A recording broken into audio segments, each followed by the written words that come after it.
que garde des Sceaux, ministre de la Justice. J'avais une allocution en tant que ministre des Affaires étrangères et des Sénégalais de l'extérieur sortant. Je vais confondre les deux en une seule et même allocution. Et peut-être même que je ne ferai pas d'allocution du tout. Je vais juste dire les quelques idées que j'avais notées en repérage en tant que garde des Sceaux et quelques idées que j'avais notées en repérage en tant que ministre des Affaires étrangères et des Sénégalais de l'extérieur. Cela dit, vous me permettrez de souhaiter la bienvenue à vous tous ici présents. Bien sûr, en commençant par Ismaël Madior Fall, qui maintenant a pris les clés de la maison, je crois, et va finir de s'installer. Lui souhaiter la bienvenue en tant que ministre entrant, mais également souhaiter la bienvenue à Madame Annette Seck Ndiaye, quoique je n'aurais pas dû, puisqu'elle est chez elle. Elle est le ministre en charge des Sénégalais de l'extérieur. Souhaiter la bienvenue, et là je dois le faire, au ministre El Hadj Momar Samb, qui est maintenant le ministre auprès du garde des Sceaux, ministre de la Justice, en charge de la bonne gouvernance et de la promotion des droits de l'homme. Leur dire que nous sommes très heureux de les recevoir cet après-midi. À mon nom, mais que Ismaël me pardonne en attendant qu'il s'installe définitivement, au nom de tous les ambassadeurs ici présents.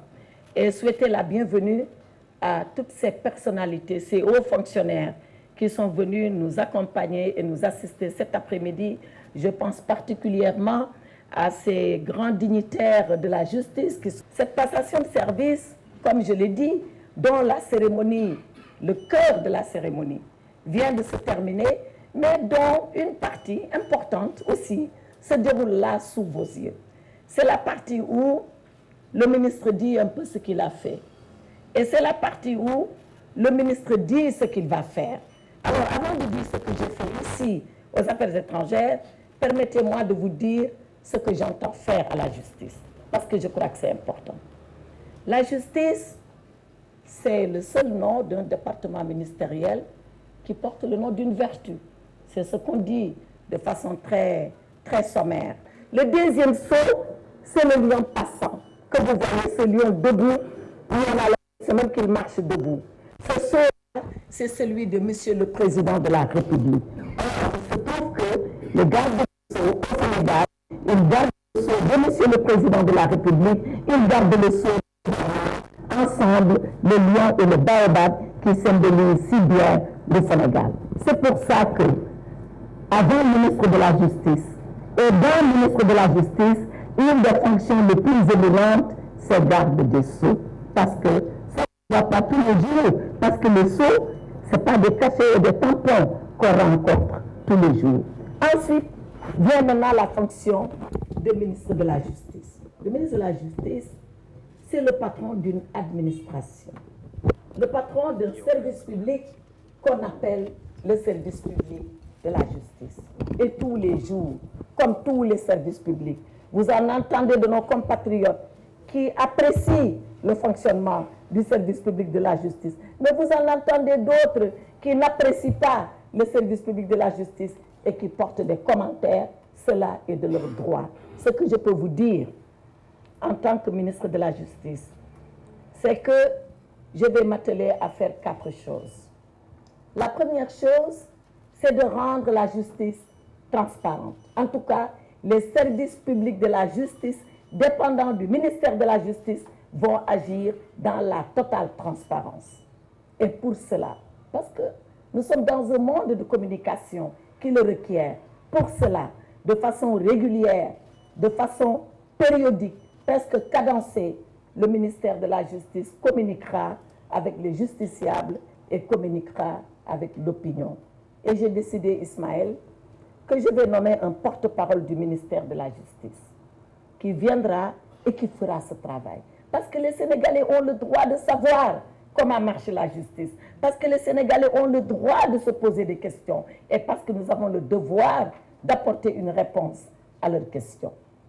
La deuxième chose que je veux qu'on fasse au ministère de la Justice, et je le ferai avec tous les services et avec tous les magistrats, c'est l'efficacité dans le travail. L'efficacité dans le travail. Très souvent, On a entendu, je le dis parce que je suis un acteur de la justice à la base, on a entendu nos compatriotes dire, oui, les magistrats, ils travaillent par demi-journée. Ils viennent le matin, ils tiennent les audiences et dès que les audiences sont finies, ils rentrent chez eux. Oubliant que parfois, il y en a qui restent jusqu'à des heures impossibles. Oubliant que parfois, le poids des audiences fait que quand on a fait la demi-journée, c'est comme si on avait fait 3 jours ou 4 jours de travail. Peu importe. C'est une observation, c'est un commentaire des Sénégalais. Nous devons nous arrêter, entendre et écouter le commentaire. Et voir dans le commentaire ce qu'il y a de vrai et le corriger et refuter ce qu'il y a de faux. Très souvent, on a dit, la justice a trop de vacances judiciaires, 45 jours dans l'année. Les enfants de l'école rentrent alors que eux, les parents, juges ou avocats, ils n'ont pas encore repris le service. Nous devons réfléchir à cela. C'est une interrogation des Sénégalais. Je ne dis pas que ce qu'ils disent est vrai, mais je pense que nous devons nous arrêter à cela et voir là aussi ce que nous pouvons faire en réfléchissant, nous tous ensemble, magistrats comme les autres acteurs de la justice. Donc, l'efficacité dans le travail du service public de la justice. Être là au moment où il faut l'être, donner au travail tout le temps nécessaire qu'on doit lui consacrer. Le troisième point sur lequel je vais devoir m'atteler en tant que garde des Sceaux, c'est la diligence. La diligence dans le traitement des dossiers. Il n'y a rien qui puisse expliquer que le temps de l'horloge soit suspendu à la justice. Il n'y a rien qui puisse l'expliquer. Quand le travail doit se faire, il doit se faire dans les délais requis. Et dans les délais requis est le membre de phrase le plus important que je prononce ici. Faire de telle sorte que les dossiers soient jugés à temps. On s'est toujours plaint des longues détentions. Pourquoi les gens, pendant très longtemps, sont en prison à attendre qu'ils soient jugés, à attendre qu'ils soient programmés et on ne leur dit rien. Je pense que le moment est venu de nous arrêter sur cela. Le moment est venu de nous arrêter sur l'engorgement de nos tribunaux. Le moment est venu de purger tout cela et de voir comment dans la diligence, c'est-à-dire dans la rapidité, traiter ces affaires et les juger. Parce que disons-nous-le pour nous dire la vérité. Ceux-là qui subissent les longues détentions, c'est les gens pauvres qui ne peuvent pas payer un avocat, qui n'ont pas de parents pour faire des interventions, qui ne connaissent personne de personne et qui croupissent en prison. Nous devons mettre fin à cela. Et je vais m'y engager. Et dès le premier jour, je commettrai ligage, l'inspecteur général des affaires judiciaires, pour qu'il procède à un audit des longues détentions, nous permettant d'avoir un calendrier de purge de tous ces dossiers pour que les gens ne soient plus mécontents de ce point de vue. Enfin, quatrième et dernier point, c'est l'application de la loi. L'application de la loi à laquelle personne ne peut échapper. D'ailleurs, personne ne doit échapper. Mais la loi, toute la loi, et toute la loi, ce n'est pas au-delà de la loi, mais ce n'est pas en deçà de la loi. C'est juste la loi. Et cette loi, elle doit s'appliquer dans toute sa rigueur. Dans toute sa rigueur veut dire que quand la personne elle est innocente, qu'il faut la libérer. Totalement. Mais quand elle est coupable, il faut la punir parce qu'elle est coupable.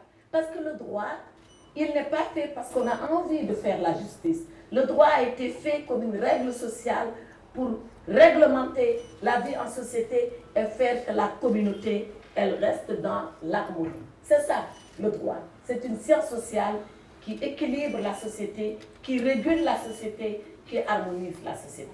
Alors, qu'est-ce qui va arriver? Si vous sanctionnez un alors qu'il est innocent, vous avez déséquilibré la société. Mais si vous laissez un alors qu'il est coupable et que vous avez, vous, la faiblesse de le sanctionner, c'est vous qui avez désorganisé la société. Et comme le disait le président Diouf, dans cet exercice, il faudrait tout simplement, appliquant la loi, le faire sans aucune faiblesse coupable, mais sans aucune cruauté inutile.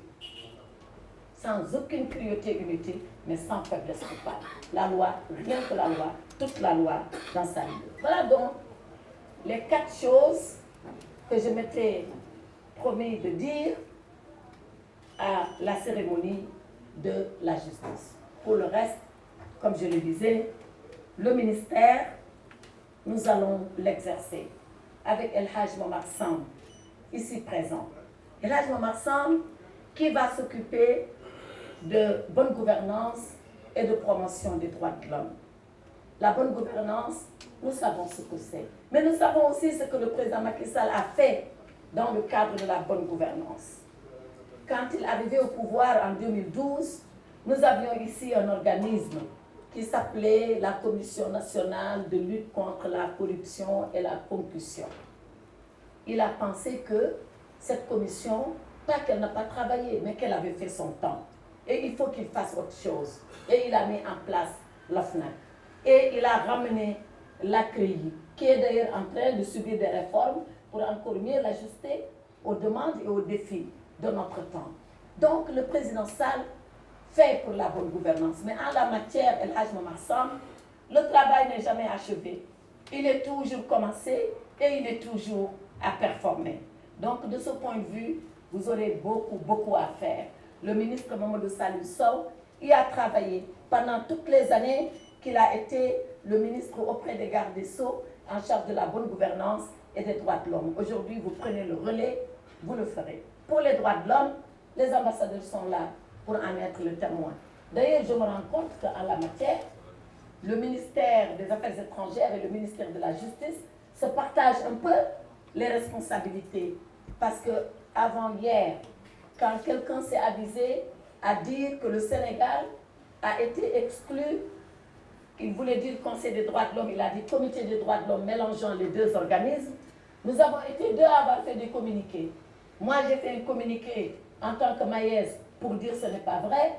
Vous avez fait un communiqué en tant que garde des Sceaux pour dire que ce n'est pas vrai. Donc, on va continuer encore à nous partager la promotion des droits de l'homme. Nous, dans l'application matérielle et effective, et vous, dans la promotion par la diplomatie que vous allez le faire. Toujours est-il que, sur les droits de l'homme non plus, le Sénégal n'a de leçons à recevoir de personne.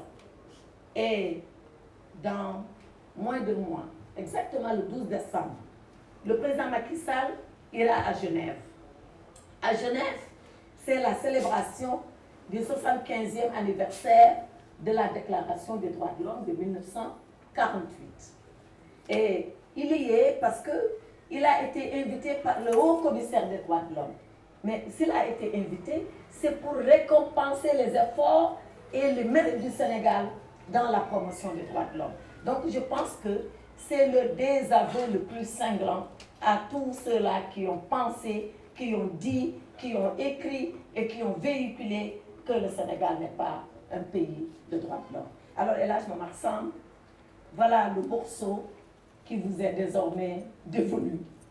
Mais pour vous connaître, je sais que vous le ferez de façon remarquable, avec beaucoup d'engagement, tel qu'on vous connaît.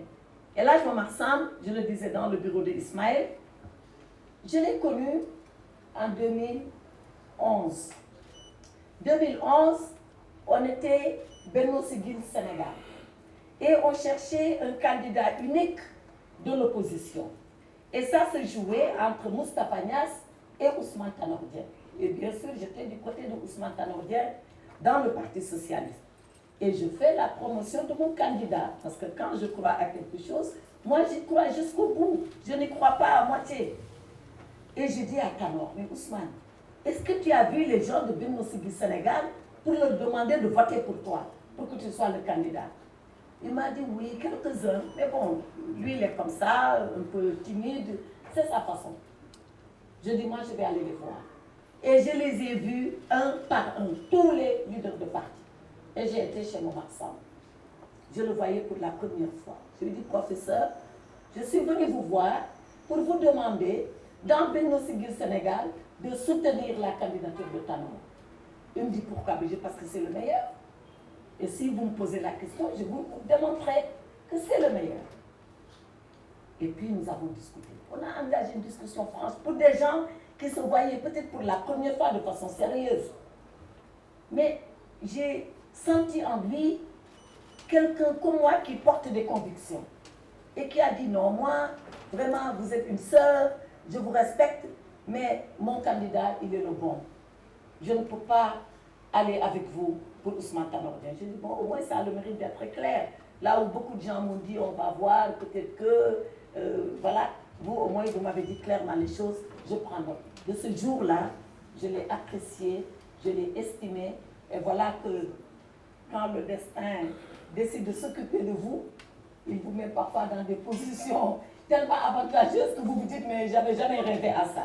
Et voilà maintenant que nous allons travailler ensemble, vous à la bonne gouvernance et à la promotion des droits de l'homme, et moi gardant les sceaux et m'occupant du service public du ministère de la Justice. Mais je voulais terminer sur la partie justice par le professeur Ismaël Madior Fall. Parce que je le sais, il n'est pas simple de vous remplacer. Il n'est même pas simple de vous succéder. Professeur émérite de droit. On a discuté hier des émérites. Et je vous ai dit, il faut qu'il soit à la retraite. Vous, vous l'êtes en activité. Je vous donne le titre. Et puis, 2 fois garde des Sceaux. Quand même, vous connaissez la maison, justice. Et vous connaissez pour être un peu le petit père de beaucoup de constitutions en Afrique et de la constitution du Sénégal.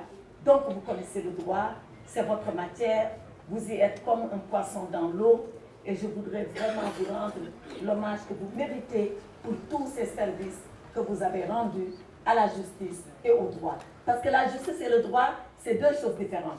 Le droit, c'est l'ensemble des règles que nous mettons en place pour vivre en société. Et la justice, c'est l'administration qui s'occupe d'organiser, de distribuer, de gérer et de faire appliquer les règles.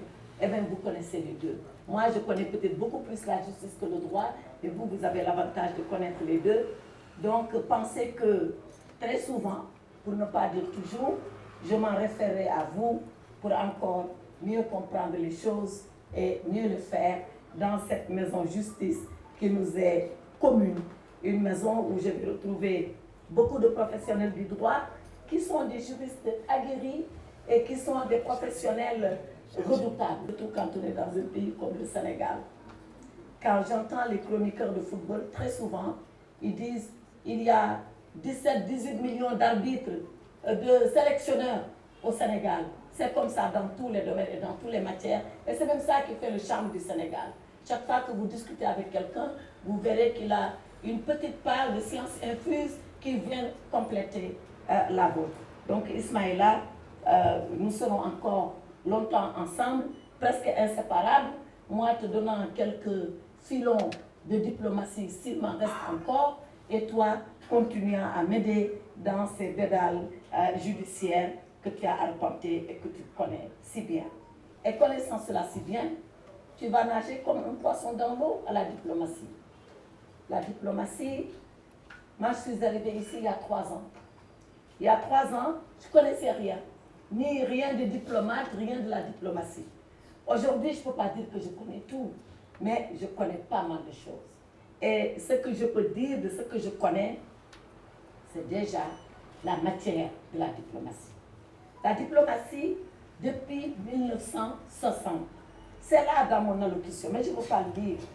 1960, nous avions eu un premier ministre des Affaires étrangères, un avocat d'ailleurs comme moi, Maître Doudou Thiam.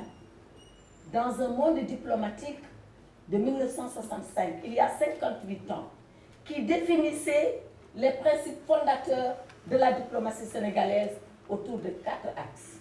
Il disait, le premier axe de notre diplomatie, c'est que d'abord, c'est une diplomatie de bon voisinage. Nous devons être en paix avec nos voisins. Et le Sénégal a raison.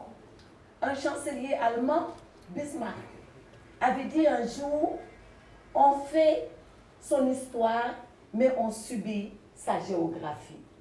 Que le Sénégal soit voisin de la Mauritanie, qu'il soit voisin du Mali, qu'il soit voisin de Guinée, de Guinée-Bissau, qu'il soit voisin de Gambie, mais le Sénégal ne l'a pas choisi. Et il est obligé de faire avec ses voisins, aussi souverain, aussi indépendant que lui, il est dans ses propres frontières. Donc, nos pères, à l'indépendance, on dit, ayons une diplomatie de bon voisinage. De Senghor à Abdou Diouf, en passant par Abdoulaye Wade, jusqu'à Macky Sall, aucun de nos présidents n'a remis en cause cela. Chacun a essayé, du temps où il était à la tête du Sénégal, de conduire à bien cette diplomatie de bon voisinage.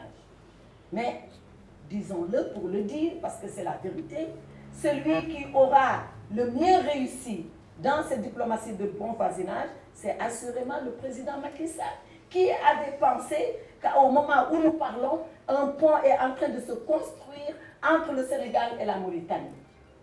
Qui avait pensé, il y a seulement quelques années, qu'on aurait pu faire le pont de la Sénégambie? Qui avait pensé qu'entre nous et la Guinée-Bissau, on en serait là, comme cela, partageant le même plateau continental, essayant d'avoir un organisme pour nous partager les ressources que nous avons dans cette mer si riche? Voilà la diplomatie de bon voisinage. Et voilà ce qu'elle sait faire quand elle rencontre et qu'elle croise des hommes sages et des hommes avisés.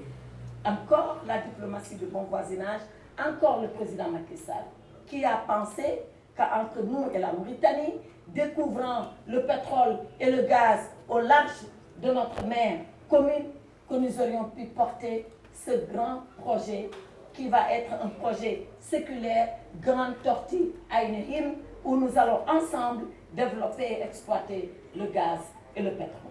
Voilà donc le premier axe de la diplomatie qui se répercute partout sur le plan économique, sur le plan social, sur le plan culturel, parce que nos pères fondateurs l'ont pensé. Le deuxième axe de cette diplomatie, Ismaël, c'est la diplomatie de paix et de promotion de la paix. Le Sénégal est connu comme étant un pays de paix.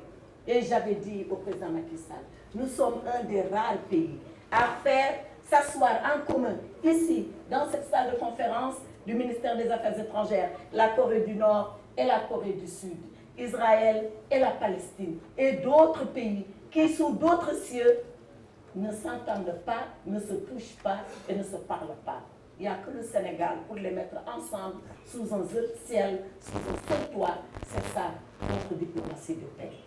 Le Sénégal, petit pays dans le monde, mais qui, dès les premières années de son indépendance, rappelez-vous, a envoyé ses soldats en mission de paix au Congo. À l'époque, ce n'était pas RDC, on l'appelait le Congo. Dès les premiers jours de notre indépendance, nos soldats sont partis. Depuis lors, ils n'ont jamais quitté le théâtre des opérations. Ils y sont encore présents de MINUSMA Mali, d'où ils vont revenir dans quelques temps, pour peut-être repartir en Haïti, où ils sont sollicités. C'est ça le Sénégal et sa diplomatie de paix. Troisième axe de la diplomatie, c'est la diplomatie économique. Dans ce ministère, Ismaël, vous aurez une direction de la promotion économique et de la coopération, la DEPEC, qui ne s'occupera que de ça. Faire de telle sorte. Et souvent, pour taquiner le ministre des Finances, nous lui disons, mais dans tous les programmes que vous signez là, donnez la commission du Maïs, je n'ai pas réussi, je souhaite que vous puissiez réussir cela pour que plus de financement que nous apportons soit rétribué en faveur des ambassadeurs qui ont travaillé pour faire venir ces financements et ces investisseurs au Sénégal. Quatrième et dernier axe, c'est la diplomatie tournée vers la promotion des Sénégalais de l'extérieur. Et c'est Mme Annette Seck Ndiaye que vous allez retrouver comme excellente ministre qui, quoi qu'il puisse advenir, gère les Sénégalais de l'extérieur. Et nous le savons, nous sommes un peuple un tout petit peu turbulent quand les gens décident de prendre les pirogues et d'aller aux îles Canaries, quand les gens décident de traverser le Nicaragua et d'aller aux États-Unis, ils ne demandent pas la permission du ministre des Affaires étrangères et des Sénégalais de l'extérieur. Pourtant, on doit s'occuper d'eux. On doit s'occuper d'eux parce que c'est des Sénégalais. On doit s'occuper d'eux parce que c'est notre devoir. Eh bien, c'est Mme Annette Seck Ndiaye qui le fait de façon remarquable. Et je voulais lui rendre un hommage appuyé pour ce travail qu'elle fait sans cesse et parfois dans des moments difficiles. Mais elle vous l'a dit tout à l'heure à la passation de service. Comment, avec les BAOS, nous essayons d'accueillir les Sénégalais, de les orienter, de les conseiller, de les réinsérer du maximum que nous pouvons en prenant sur le budget de l'État pour les servir et pouvoir remplir ce devoir, à ne pas continuer à le faire de la façon de laquelle elle le fait. Le reste, Ismaël, ce sont les ambassadeurs. Je suis sûre que tu en connais pas mal pour les avoir enseignés. Je me rappelle que quand on parlait du cognac, je disais, mais il faut appeler l'ambassadeur Omar Seck ou l'ambassadeur Pierre Faye. Tu m'as dit Pierre Faye, c'est mon élève. Bon, je dis, bon, ça va, ça commence bien déjà, comme il a la tête de ses étudiants au ministère. Donc, ça va pouvoir marcher. Donc, ils sont là, à l'image de Pierre, qui a été votre élève, excellent, brillant, mais surtout calme et effacé. Vous ne les entendrez pas. Ils ne sont pas dans le syndicat, sans murmure, mais ils feront le travail avec professionnalisme. Vous pouvez compter sur eux. Donc, voilà un peu ce que je voulais dire. J'ai été long. Peut-être que si j'avais lu le discours, ça aurait été plus court, mais j'ai pensé qu'il fallait peut-être parler et me passer du discours. D'autant plus que je vois que vous n'en avez pas un. Alors, entre avocat et professeur, je ne peux pas accepter de faire un discours. Là, un professeur fait un cours ex-cathédrale. Je ferai ma plaidoirie pour donner le change. Donc, j'ai fait ma plaidoirie en vous disant ce que je sais de la maison justice, mais surtout ce que je sais de la maison de la diplomatie. C'est un beau legs, Ismaël, qu'on vous donne. Un beau legs. Et je suis convaincue que vous le tiendrez à la hauteur de vos compétences, à la hauteur de la confiance que le président Macky Sall a placée en vous, mais surtout à la hauteur de tous les diplomates professionnels que je remercie pour m'avoir soutenu, pour m'avoir conseillé et pour m'avoir encadré. Je vous remercie de votre attention.